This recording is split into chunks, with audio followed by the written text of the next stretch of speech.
Paul Reid makes minotaurs. He even goes by the moniker Minotaur Man. And people who look at these minotaurs, they might think that what makes them so mesmerizing is how realistically they're painted. But it's not that simple. Art is never that simple. I'm glad it's not that simple. An extreme commitment to realism can be a double-edged sword. This was the charge that was leveled at the 17th century Italian painter Caravaggio by his peers. They claimed that his realistic approach to painting showed no sense of design, disegno, essentially choosing from nature. According to them, he was just mindlessly copying whatever he saw. I actually agree with the notion of that critique, but it doesn't really apply to Caravaggio. Because for Caravaggio, his realism was allowing him to take extraordinarily spiritual stories and to render them as real events, almost mundane in their realism. If you don't believe me, just look at this one of the conversion of Paul, where he lies on his back on the ground like a turtle.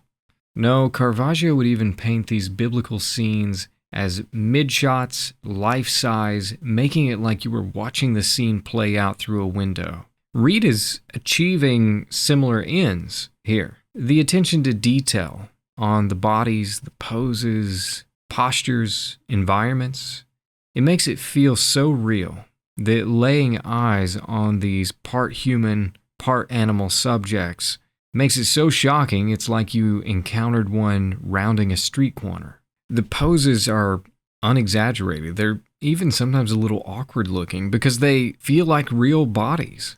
They have not been dramatized for effect. And when you examine Reid's color palette, you can see that we're well past just simple realism.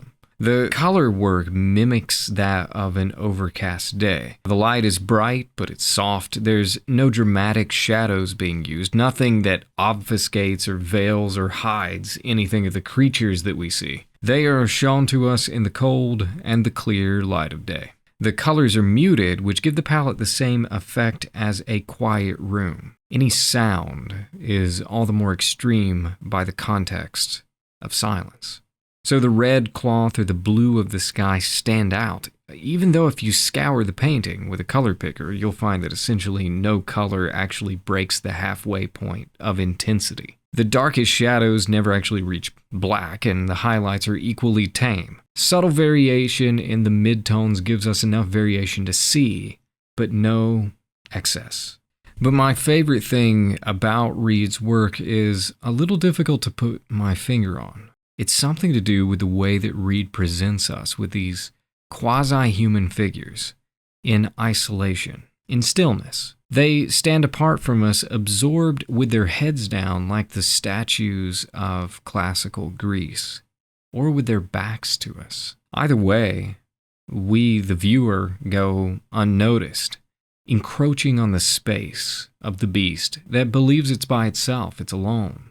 There's just enough eeriness to that, mixed with just enough cold beauty, that it forces me to think of these creatures in a way that otherwise I would not. In the Divine Comedy, the deeper Dante and Virgil go into the Inferno, the more half-human, half-animal creatures they encounter, representing the lessening humanity of increasingly egregious sins. Likewise, in Hellenistic sculpture, you'll see non-human creatures like satyrs depicted doing behaviors that are beneath the dignity of the reasoning and intellectual human being. But Reid's paintings put me on the edge of that divide between man and animal, and force me to contend with these creatures as introspective individuals. And that's something that no other artist has ever asked me to do. If you like these kind of analyses, let me know in the comments and tell me some other artists who I should look at who might be worthy of a deep dive on their work. Then, of course, just give the video a like and a subscribe and all your personal problems will be solved. And I'll see you in the next video.